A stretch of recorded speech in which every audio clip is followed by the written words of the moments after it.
Assalamualaikum warahmatullahi wabarakatuh. Ya Porek, kabare? Ketemu lagi sama Cak Imunet. Hari ini kita bertemu di acara Ngampus, Ngopi, dan Ngobrol, menghadirkan pakar di berbagai bidang yang ada di Universitas Jember. Sobat Unet, Indonesia dikaruniai kekayaan alam yang sungguh luar biasa, baik itu berupa flora maupun fauna. Tidak heran kalau banyak warga Indonesia yang kemudian bercocok tanam atau berkarya di bidang agriculture. Namun, bekerja di bidang pertanian juga bukan tanpa risiko. Salah satunya adalah bertemu dengan binatang yang seperti kita ketahui juga ada yang memiliki bisa. Contohnya aja ular. Oleh karena itu, hari ini kita akan mengambil tema ular, kawan atau lawan. Kenapa? Karena seperti kita ketahui, wilayah Besuki Raya atau kadang-kadang kita sebut sebagai ex-Karisden Besuki, kaya dengan sumber daya alam, banyak perkebunan, pertanian. Namun, menurut catatan saya, sampai hari ini hanya ada satu dokter yang ahli di bidang toksikologi. Beliau adalah Ibu Dr. Tri Maharani. Jadi bisa dibayangkan, Indonesia yang luasnya sekian, rakyatnya aja 240 juta, tapi hanya memiliki satu saja dokter ahli toksikologi. Namun kita beruntung, di Universitas Jember ternyata ada kawan-kawan yang punya fokus kajian di bidang toksikologi, khususnya di bidang penanganan luka karena gigitan ular maupun hewan berbisa lainnya.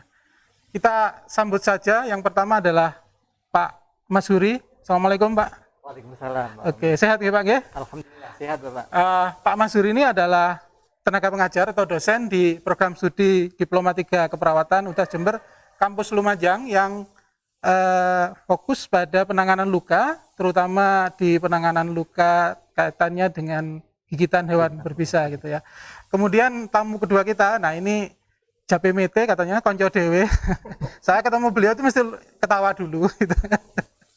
Yaitu Pak Dr. Gigi Surartono Dwi Atmoko. Makanya gimana Pak kabarnya? Sehat ya? Alhamdulillah sehat. Ya. Tapi teman-teman kalau mau ke FKG, tanya Pak Dr. Surartono Diatmoko, saya pikir nggak ada yang tahu. Karena lebih kenal atau lebih populer dengan sebutan Dokter Momi. Nanti kita tanya, kenapa kok ditanya. Nah, beliau ini adalah pecinta reptil di Jember, pendiri komunitas reptil Jember. Saya curiga jangan-jangan beliau ini dokter gigi, spesialis dokter gigi hewan, jangan-jangan. Oke, kemudian tamu ketiga kita adalah Mas Agung Sih Kurnianto, saya panggil Mas karena yang paling muda di antara kita. Beliau adalah pakar ekologi lah, kalau kata saya katakan begitu. Beliau adalah dosen di program studi agroteknologi Fakultas Pertanian Universitas Jember. Bagaimana kabarnya Mas Agung? Baik. Penelitian terbaru mengenai kondisi ekologi di kampus kita sudah dilakukan selama musim pandemi ini? Sebelum gelombang kedua.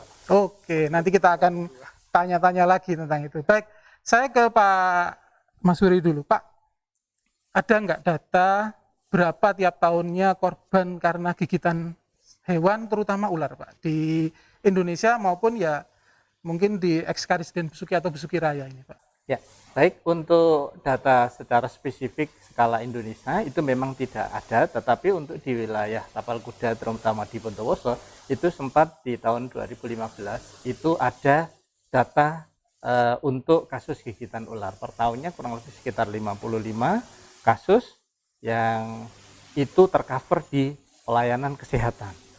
Padahal sebenarnya kasus itu banyak yang tidak tertangani di layanan kesehatan, melainkan mungkin lari ke alternatif.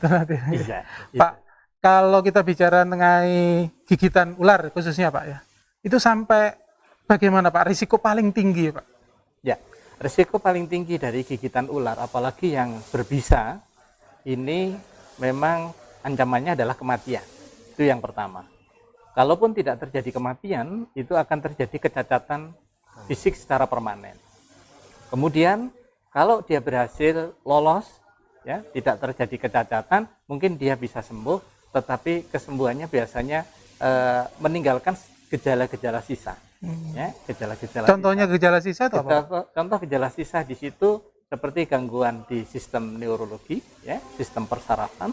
Seringkali juga kadang pasiennya ada keluhan-keluhan seperti pusing dan sebagainya. Itu ada sisa-sisa gejala yang mungkin masih sisa venom yang ada di dalam tubuh pasien. Oke. Cukup banyak Pak ya, 55 per tahun untuk Indonesia ini, atau bisa dikatakan berat, ringan, atau gimana Iya, Pak? 55 kasus untuk yang satu kabupaten itu sebenarnya cukup banyak kalau itu dikalkulasi sampai di level Indonesia. Dan ini memang tidak tidak ditangani secara khusus. Khususnya. Ya, tidak ditangani secara khusus. Tadi memang karena faktor keterbatasan tenaga ahli di bidang itu. Ya. Ini yang memprihatinkan sebenarnya bagi kita semua untuk tergugah ke sana bagaimana supaya para ahli ini bisa expert, kemudian juga bisa ikut penanganannya lebih intens lagi. Oke, saya pindah ke Pak Momi ini. Tadi disebutkan oleh Pak Masuri bahwa kebanyakan nggak lapor, Pak. Jadi mungkin apakah pengalaman Bapak selama ini memberikan ya katakanlah literasi, kalau ada literasi digital, ada literasi perularan, Pak ya.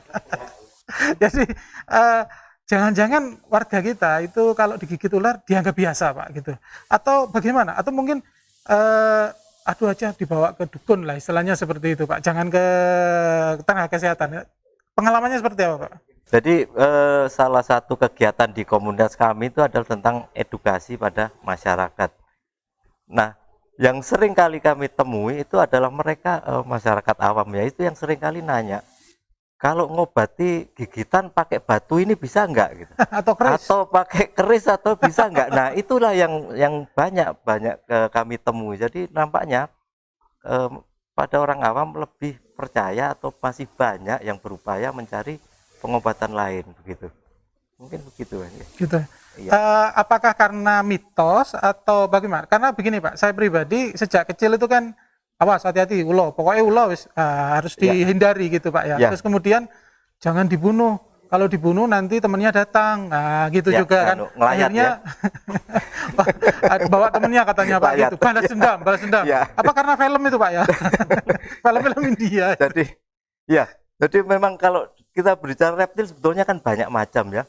Nah, tetapi yang khusus yang ular ini memang nasibnya paling menyedihkan begitu. Ya, dibanding reptil yang lain. Karena dia mempunyai bisa yang paling berbahaya, Pak. Paling berbahaya begitu. Dan mereka berada di sekitar kita gitu ya. Mungkin dibanding yang buaya misalnya, buaya jarang kita ketemu buaya. Buaya darat, Pak. Ya. Gitu. Tapi kalau ular kita sering ketemu, sehingga itulah yang membuat masyarakat itu mengajarkan gitu pada anaknya untuk takut pada ular. Berarti salah satu kesimpulan ini harus ada literasi ular yang lebih lebih masif Pak ya. Betul. Jadi itu yang kalau kami kegiatannya adalah edukasinya itu pada anak sekolah mulai TK SD. Begitu. Supaya nanti besar. Nah, supaya mereka tidak terjadi fobi. Ya, jadi gitu. Begitu. Ya. Nah, ini tadi pagi saya mendengar Pak Mas, ini untuk Mas Agung, di Jakarta diketemukan ular sanca ini di TV7 tadi ini 3 meter. Kemudian di detik.com tanggal 29 September kemarin ada warga di Lumajang, di Citra di Wangsan, diteror ular kobra gitu. Nah, sebetulnya kalau kita lihat ada semacam siklus Mas ya. Jadi kemudian di waktu-waktu tertentu itu ular itu kemudian muncul kok banyak gitu ya. Apakah karena memang ada waktu-waktu tertentu? Jadi sebetulnya ini ular ini kawan kita atau lawan kita, Mas? Kalau dari sisi ekologi yang Anda tekuni ini. Apakah kawan atau lawan? Jawaban dari saya itu simpel, kawan. Nah, terkait dengan apakah ada waktu yang kira-kira tiba-tiba kemunculan ular itu banyak, saya dari sisi yang saya dalami sekarang ekologi itu memang betul. Jadi ada beberapa waktu yang memang ular-ular itu muncul begitu banyak. Jadi ada semacam ada sebabnya. Contohnya Mas? Contohnya yang paling gampang, dulu saya dari project yang tahun 2015 yang disebutkan di Bondowoso itu kebetulan saya ikut juga karena memang di sana ada kemunculan kasus gigitan ular luar biasa banyak. Nah, itu kami dari akademisi mencoba mencari tahu kenapa dan di mana. Jadi kami ke lokasi-lokasi di mana tempat masyarakat itu banyak digigit ular. Dan awalnya kami merasa bahwa lokasi itu biasa saja dan tiba-tiba ada satu lokasi khusus yang ada di pinggir vegetasi, di pinggir perairan, itu kami menemukan Trimeresurus ya, jadi golongan viperate ya, viperate itu banyak sekali. Jadi dalam satu jenis itu kita dalam satu malam ya kita temukan mungkin hampir puluhan, 60 lah, 60 itu. Semuanya berbisa? Iya, semuanya satu jenis. Dan itu unik karena mungkin saking padatnya ya vegetasi yang ada di atas itu, perilakunya yang arboreal itu mereka sampai berburu mencari makanan di sawah. Jadi makanannya itu katak-katak itu belajar di tahap juga. Nah, ini kami menarik, ini kenapa kok sampai begitu padatnya populasi itu. Ternyata setelah kami kaitkan memang sebelumnya terjadi aktivitas vulkanik di Gunung Raung. Turun gunung. Nah, karena ular-ular itu memang tidak bisa seperti burung ya dalam perjalanan jangka jauh. Nah, kami menamakannya itu mereka bermigrasi lokal ya itu dengan green belt namanya. Jadi vegetasi yang ada di wilayah itu tiba-tiba muncul. Nah, kalau memang tidak ada aktivitas vulkanik yang luar biasa yang jarang-jarang seperti itu, ada beberapa peralihan musim ya, peralihan musim ke musim penghujan itu. Mohon maaf Mas, seperti hari ini ya, kita kan hari ini mulai musim hujan, berarti harus waspada ini ya. ya cukup waspada untuk di tempat-tempat yang memang perilaku mereka sudah ada di situ. Oke, Mas, sebetulnya dari seluruh jenis ular berapa banyak sih yang atau berapa persen sih yang berbisa gitu? Oke, jadi kalau persentasenya sebenarnya kecil sekali. Oh iya? Yang berbisa benar-benar yang berbahaya, ya, mematikan. Iya. Oke. Sebagian besar justru tidak berbisa atau berbisa sedang ringan. Oke. Sebagian besar. Oke. Kalau bisa diteruskan seberapa berbahaya, sebenarnya behavior mereka itu, perilaku mereka itu hanya memberikan ketika mereka toksik atau tidak. Oke, itu saja berarti ya. Oke, karena kalau kita lihat di film Mbak ya, itu dianggap ular itu waduh agresif ya gitu ya. Ngejar orang sampai seperti apa gitu. Oke, kawan-kawan Sobat Unet, kalau Anda melihat di depan kami ada kopi ya. Jadi ini adalah kopi, tadi sudah disebut Bondowoso. Ini adalah kopi produk dari para petani kopi di Bondowoso yang menjadi binaan Untas Jember bersama PT Astra Internasional. Oke, kita lanjutkan lagi. Saya sekarang ke Pak Masuri lagi, Pak. Tadi sudah disebutkan bahwa betapa bahayanya kalau misalnya kita memang digigit oleh ular yang berbisa, lantas kemudian ada orang yang salah lah dalam tanda kutip larinya ke dukun atau apa. Sebetulnya dari sisi medis penanganan pertama seperti apa? Karena dulu itu saya diberitahu kalau digigit ular diikat. Ada yang bilang kemudian disedot.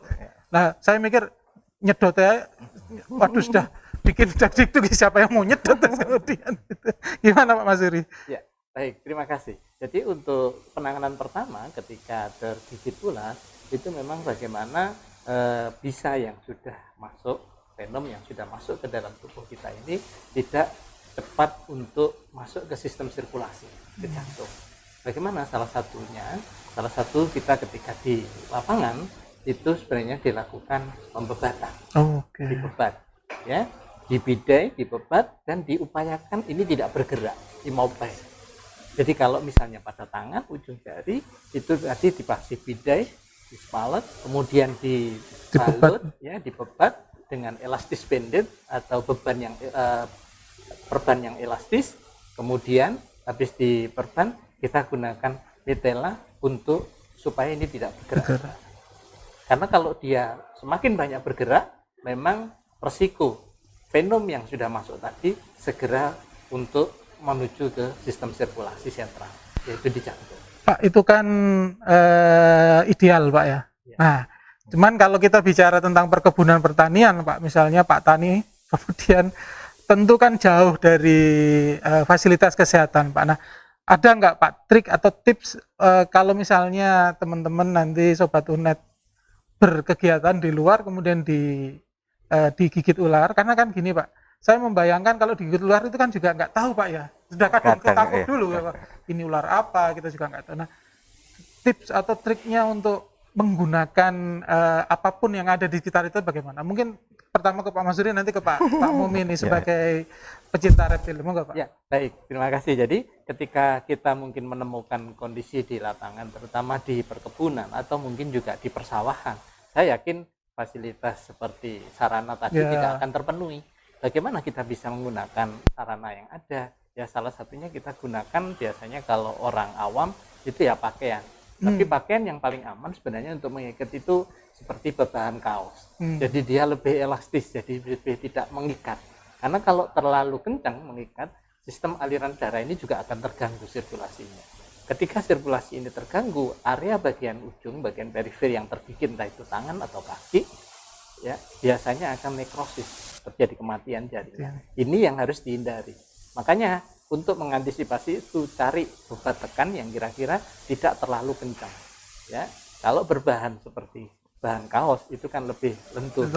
Satu lebih lentur. Yang kedua, kalau memang dibawa ke pelayanan, proses perjalanan yang cukup jauh, memang sebaiknya tidak boleh terus-menerus diikat.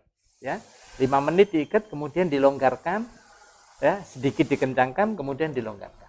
Gitu ya, tidak terus-menerus diikat kencang. Oke, kita nanti akan dengar pengalaman Pak Momi bersama kawan-kawan, namun kita break dulu.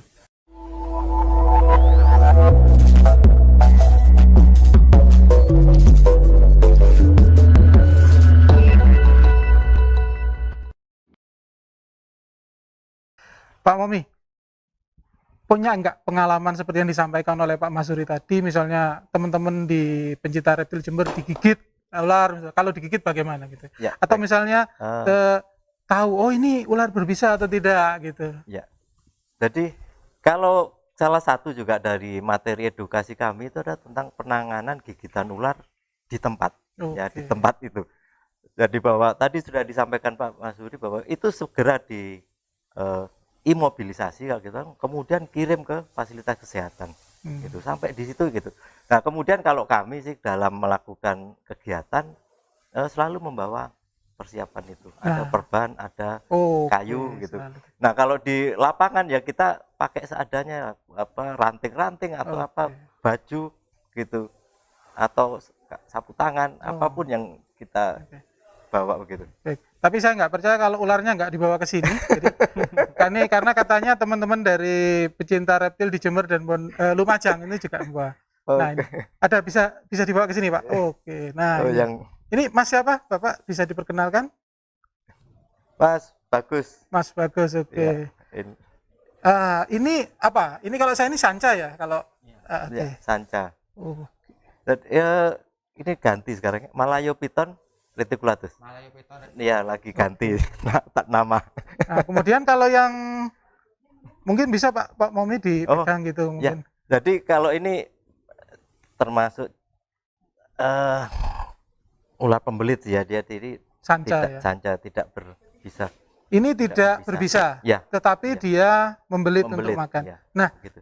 Kadang-kadang kan ada yang berbunyi ya, rattlesnake itu. Rattler itu kemudian ya. Apakah bisa sebagai orang awam membedakan mana yang berbisa atau tidak, Pak? Jadi kalau dilihat dari bentuk itu tidak bisa. Oke. Ya. Itu Pak ya yang nggak bisa. Ya. Yang kita hafalkan itu ya mulai bentuk kepala, corak kulitnya, kemudian yang pasti kita lihat ada atau tidak taringnya. Tuh. Nah, ini Pak yang itu susah pasti Pak. Itu sudah. Begitu. Bertemu ular aja takut Pak. Atau ada taringnya enggak? Kita bisa coba sih ada ballpoint. Oke, silakan Pak. Bisa kamera yang pendek diangkat Pak? Nah, ya. Jadi begini dia kelihatan giginya rata, kecil-kecil rata. Oh, itu tanda tidak berbisa. Ini semua bukan taring. Oh, oke. Ya, kalau taring itu pasti dia lebih besar.